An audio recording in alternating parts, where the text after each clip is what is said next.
moderator. Assalamualaikum warahmatullahi wabarakatuh. Waalaikumsalam. Salam sehat bagi kita semua. Swastiastu, namo buddhaya, salam kebajikan. Salam kenal Bapak Ibu. Mungkin Bapak Ibu banyak yang belum kenal, karena kalau nanti kaitan tentang edukasi grafis, karena orang yang menangani tidak banyak, kebetulan Pak Agus. Jadi kalau dihitung jari ya cuma satu jari itu saja. Jadi pasti ketemu kita lagi. Nah ini memang nanti Bapak Ibu, memang punya PR tadi di seri sebelumnya saya lihat juga dan mendengarkan ada satu pertanyaan tentang IG yang ini mungkin nanti akan menjadi pertanyaan selanjutnya kalau memang nanti diperkenankan untuk saya jawab. Untuk saat ini izinkan saya akan mempresentasikan terkait dengan bagaimana pemanfaatan, walaupun tadi sudah disampaikan pemakai sebelumnya, mungkin bagaimana proses perlindungannya, karena ini memang tidak lari dari perlindungan hukum karena ada undang-undang yang mengatur terkait edukasi grafis. Oke, lanjut. Ini dasar hukum yang ada di secara internasional maupun juga nanti di Indonesia, bahwa kita mengadopsi adanya regulasi berdasarkan TRIPS Agreement.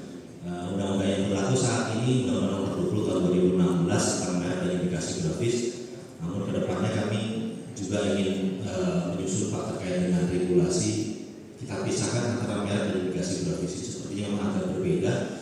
Jadi secara spesies mungkin berbeda, tapi dijadikan satu kandang, jadi akhirnya tidak bisa breeding sebenarnya. Jadi memang perlu dipisahkan antara merek dan edukasi grafis, karena nanti secara regulasi, secara proses, secara substansi dalam penyelesaiannya pun berbeda. Bahkan di edukasi grafis karena memang ini secara sifat kepemilikannya komunal, ini memang harus benar-benar dijaga masyarakatnya, karena juga nanti kita perlu tahu bagaimana pemanfaatannya.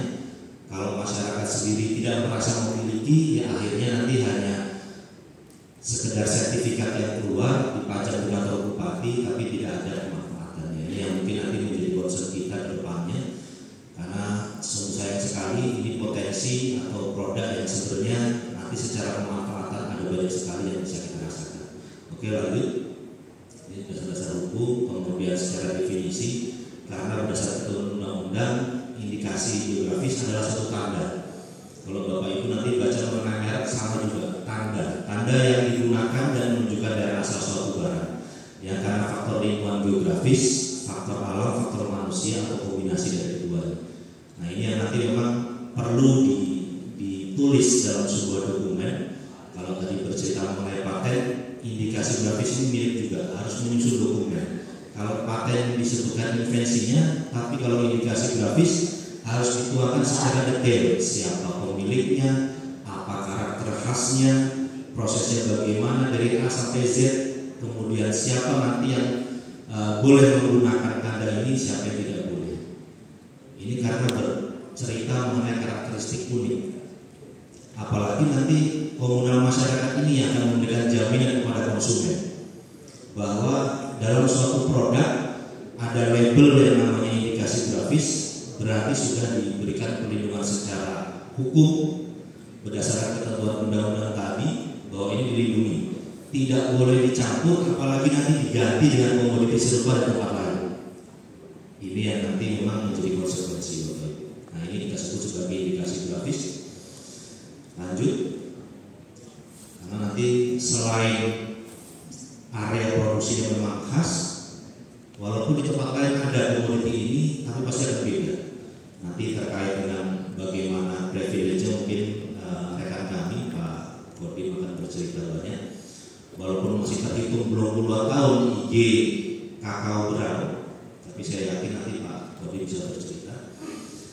Karena pasti ada kekhasan area produksi, baik itu nanti wilayahnya mungkin dekat kehutanan, dekat-dekat area konservasi, area perlindungan dan lainnya. Ini bagaimana nanti juga harus di maintenance, karena saya yakin nanti teman-teman di KLHK akan bercerita terkait komoditi yang ada di sekitar hutan, yang pastinya itu ada masyarakat yang menangani, masyarakat yang terlibat, tapi kalau ini tidak diselesaikan mungkin akan banyak konflik juga.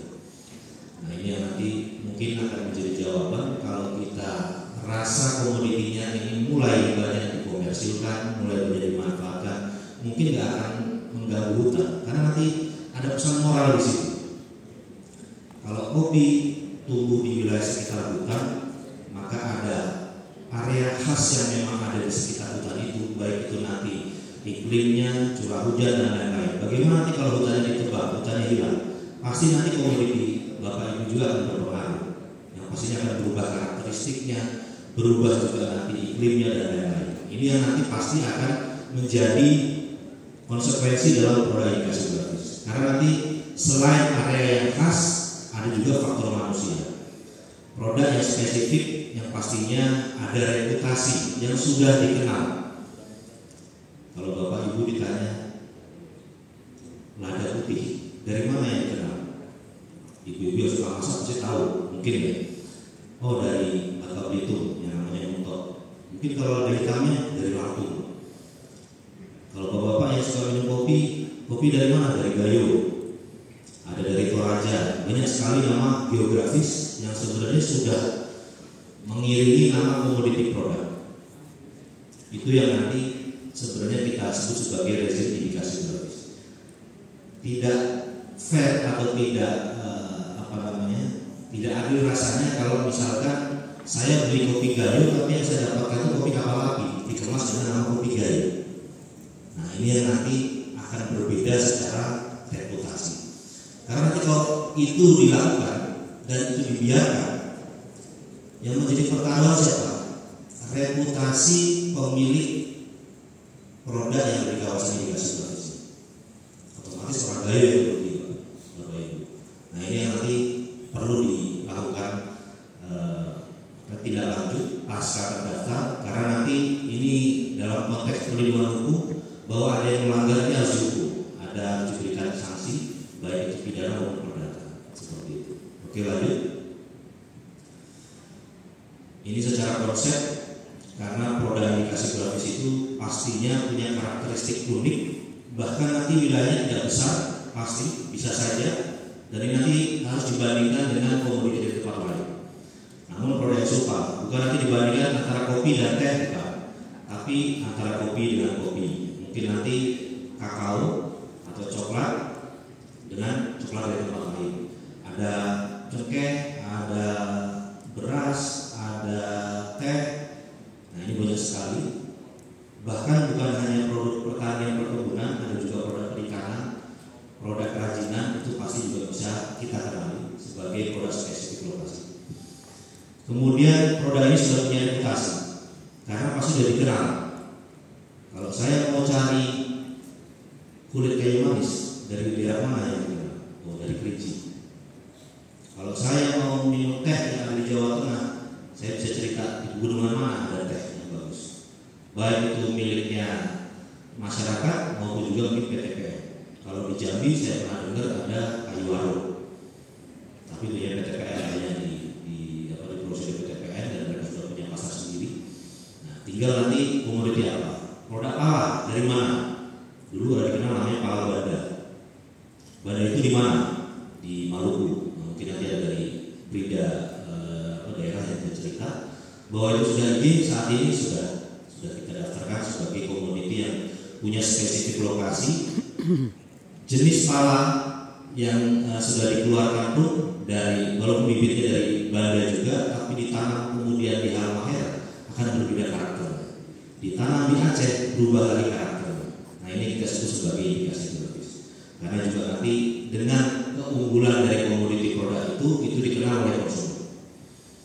Nah, dengan kondisi yang spesifik ini pastinya akan berinteraksi antara komoditi, terutama pertanian dan perikanan, itu nanti mempengaruhi kualitas produk. Namun kalau nanti komoditinya berupa kerajinan, untuk faktor alam memang tidak ada minat, tapi nanti cerita faktor manusia. Nah, seperti di Bali ada komoditi tenun geringsing, kemudian di NTT banyak sekali produk tenun, terutama tenun ikat, maupun juga nanti ada songket. Di daerah Sumatera dan sekitarnya banyak sekali itu mengeluarkan produk komoditi kerajinan.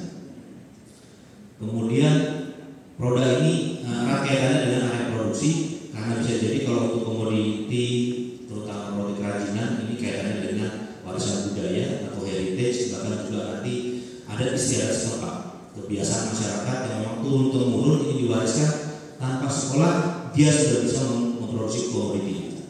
Bahkan ada di beberapa tempat untuk produk kerajinan diwajibkan bagi setiap anak gadis yang mau menikah wajib janur.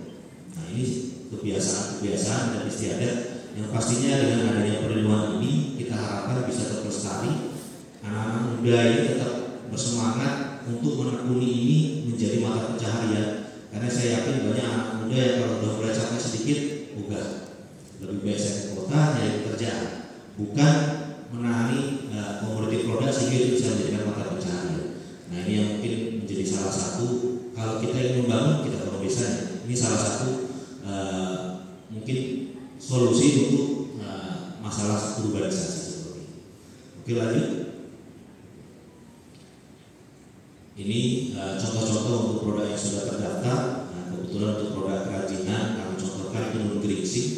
Ini kalau bercerita tenun geringsing panjang sekali ceritanya karena memang ada di Bali. Nah kalau saya bercerita nanti yang lebih lengkap teman-teman di Brida Bali yang tahu betul mengenai tenun geringsing ini. Karena kalau sepengetahuan kami yang sudah punya IG ini, dengan penggunaan teknik double ikat satu-satunya di Indonesia dari tenun geringsing. Double ikat itu apa? Jadi antara benang lungsi dengan benang pakan sudah diberi motif. Jadi bapak ibu itu harus menenun harus pas. Kalau agak kencang sedikit, agak kendor sedikit, itu nanti motifnya jadi miring atau bahkan tidak jadi seperti ini. Ini memang membutuhkan keterampilan, ketekunan, kesabaran. Waktunya lama nggak dalam memproduksi ini. Saya yakin bisa bertahun-tahun. Bahkan mereka cerita ada yang sampai 3 tahun, 4 tahun. Karena selain tekniknya, pewarnaannya pun warna alam. Dan ini harganya nggak murah. Harusnya seperti itu. Karena dari prosesnya susah, dari bahannya juga mahal, susah juga. Pengerjaannya lama, iya. Jadi kalau harga tenun ini cuma 100.000 kira-kira masuk akal atau tidak? Nah ini yang nanti kita harapkan pada tenun-tenun ini tetap lestari. Kita pastikan dengan logo dan label ini, inilah original yang namanya tenun geringsing dari Bali. Kalau ada yang pakai nama tenun geringsing juga nggak diproduksi di desa tengah untuk geringsingnya, maka itu penyalahgunaan.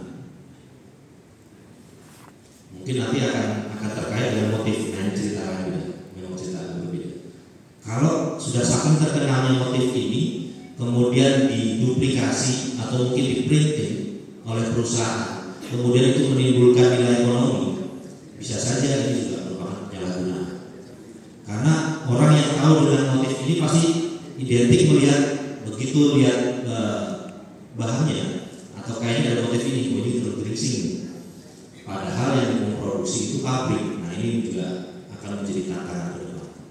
Kemudian kalau komoditi perkebunan ada kopi Arabica Toraja yang dulu memang ada kasus juga dengan tea coffee dari Jepang, bahwa sekarang harusnya sudah bisa bagus ya, kita harapkan seperti itu. Kemudian ada komoditi yang memang cukup unik juga yang namanya susu kuda Sumbawa. Nah, kalau dulu saya sering dengar ada iklan di radio Bapak Ibu, susu kuda liar Sumbawa dapat mengobati penyakit ini. Itu kalau zaman saya dulu masih kecil suka dengar, mungkin Bapak Ibu pernah dengar juga. Ternyata kuda ini gak liar. Saya cuma kalau kecil dulu bayangkan, kalau kuda liar aja susah ditangkap, bagaimana kalau Bapak Ibu meresusnya? Apakah sambil lari? Apakah sambil naik kuda? Ternyata kuda ini gak liar. Kudanya hanya dilepas liar. Kita sebutnya diumbar kalau orang Jawa bilang. Tapi kalau saat jadi perang itu bisa dipanggil oleh pemiliknya. Nanti mungkin teman-teman di Sumbawa yang bisa cerita juga kalau memang ini komoditi unik, ya. Dan ternyata begitu dianalisis kandungan susu ini memang berbeda. Walaupun mungkin nanti kudanya yang sama dari Sumbawa juga, tapi dipelihara itu di Bogor atau dibawa ke Jakarta, kandungannya nggak ada tuh yang seperti di perah yang ada di Sumbawa. Nah ini cukup unik. Ini sudah ya, karena ini bukan melindungi kudanya, tapi produk turunan dari si kuda, susu. Mungkin nanti ada komoditi lain seperti daging kudanya, boleh saja. Silakan cerita khasnya apa nih kalau dipelihara di Sumbawa atau dipelihara di NTT, kemudian nanti kudanya dibawa ke Jakarta, mungkin dagingnya jadi lebih alot atau lebih empuk, ya silakan saja. Ini akan bercerita mengenai komoditi turunan. Kemudian untuk komoditi perikanan ada, kebetulan yang sudah terdaftar ada Badan Asap Sidoarjo. Kalau cerita Bandeng ini khasnya tidak bau lumpur. Itu bisa dibuktikan, dan cirinya saat dipanen itu bibirnya merah. Bandengnya ya, bukan orangnya yang panen, tapi bandengnya. Nah, banyak emang guyonnya itu bercandanya, mungkin yang jualan kali yang bibirnya merah, dan jualan rata-rata ibu-ibu mungkin gitu pakai hijau. Enggak, ternyata memang bibirnya merah. Nah, ini sebagai penciri bahwa ikan yang dibudidaya di Delta Sidoarjo mempunyai karakter seperti ini. Benih yang sama dipelihara di Gresik seperti itu tidak muncul ciri-ciri seperti di Sidoarjo. Nah, ini memang bisa diinginkan untuk komoditi dagingnya kebetulan. Bandeng asap, jadi metodenya asap, dagingnya untuk komoditi daging. Oke, lanjut. Ini objek perlindungannya tadi sudah sebagian kita ceritakan, lanjut saja. Karena biasa saya kalau dengan ngobrol begini Pak bisa 1 jam 2 jam kelupaan. Alhamdulillah diingat. Nah, ini untuk produk Metenmuna, ini contoh produk IG-nya. Jadi nanti setiap uraian itu dijelaskan jenis produknya apa, termasuk nanti komoditinya, apakah mete sudah diolah atau merupakan mete masih belum diolah, silakan diceritakan. Kemudian bagaimana wilayah persebarannya, faktor lingkungan seperti apa, reputasinya dan lain-lain. Ini nanti ada dalam dokumen deskripsi. Jadi prinsipnya nanti di dokumen ini akan bercerita dari A sampai Z. Oke, lanjut. Ini logonya, kemudian ini kopi dari Papua, dari Balia Muamena. Ini perinciannya. Nanti mungkin Bapak Ibu bisa baca lebih cepatnya lagi dalam materi mungkin bisa di-share juga ke Bapak Ibu semua. Oke, lanjut. Ini sistem kekayaan intelektual. Kalau tadi mungkin belum diceritakan, ini sekilas saja bahwa indikasi grafis juga itu harus didaftarkan. Bukan seperti hak cipta, kalau Bapak Ibu sudah pernah kenalkan itu otomatis dilindungi, tidak. Jadi harus didaftarkan. Ada permohonannya, kita proses, kemudian kita usul daftar. Kalau sudah keluar sertifikatnya baru sudah terdaftar. Seperti itu. Ini untuk komoditi intelektual, paten merek, indikasi grafis, desain industri, kecuali hak cipta. Oke, lanjut. Kemudian ini tujuannya supaya produk asli daerah ini yang sudah punya reputasi mempunyai nilai tambah bagi pemilik haknya, bagi masyarakat yang mengelola, yang mengolah, yang memproduksi komoditi itu. Kemudian resiko untuk penggunaan tidak legal maupun ilegal bagi pihak lain itu bisa kita hilangkan karena ada ancamannya di sini.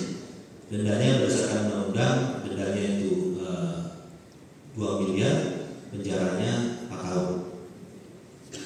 Jadi hati-hati kalau misalkan Bapak Ibu sudah tahu sudah daftar IG, tapi pakai logo IG-nya juga, padahal itu bukan produk IG. Hati-hati. Kemudian ini pastinya nanti akan menjamin keaslian bagi konsumen sehingga dampak negatifnya bisa kita hilangkan. Nah, dengan didaftarkan akan mendapatkan perlindungan hukum. Kalau tidak daftar maka tidak ada undang-undang yang melindunginya. Seperti itu. Lanjut.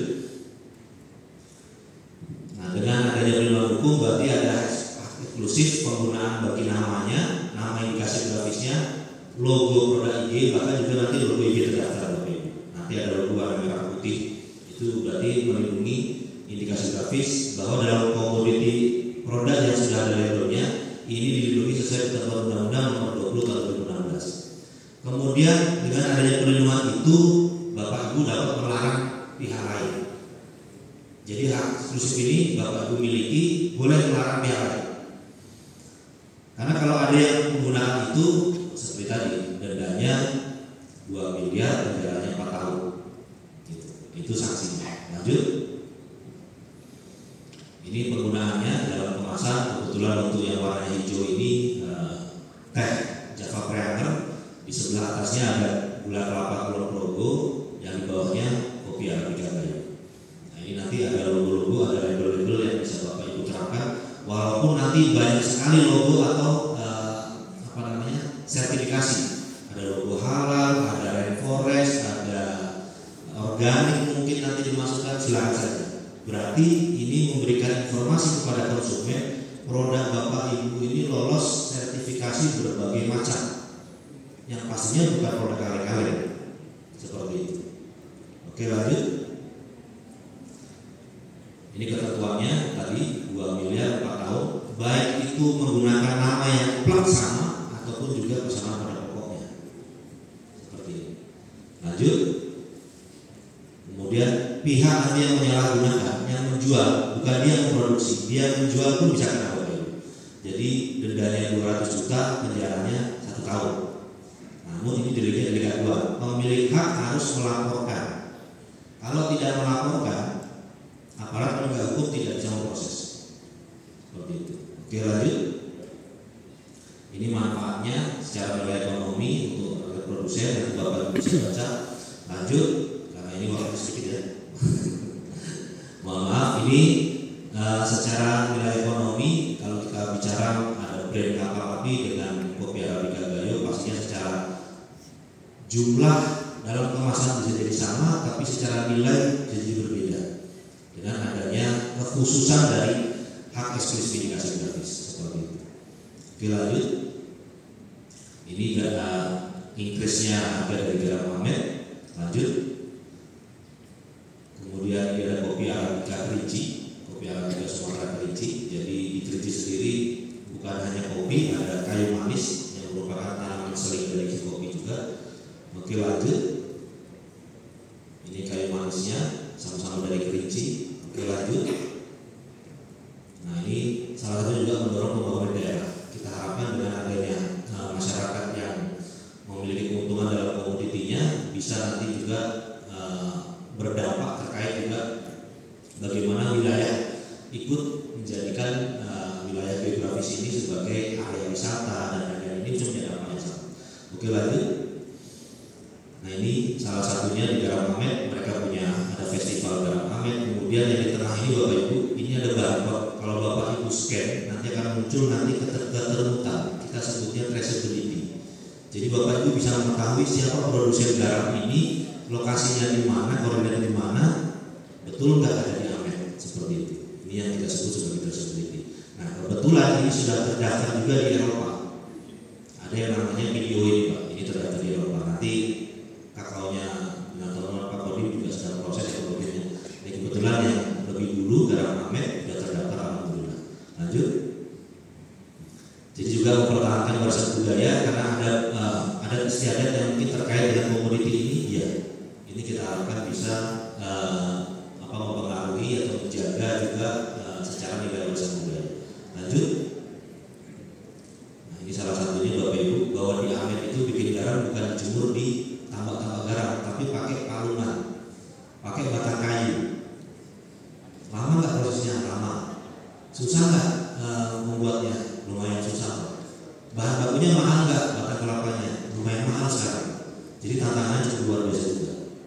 Nah, ini sudah turun-temurun ada komoditi dan proses seperti ini, dan memang ini harus kita hargai. Wajar kalau kita dapat IG, nanti kita harapkan mendapat nilai value di situ. Alhamdulillah ini teman-teman sudah bisa merasakan. Oke, lanjut.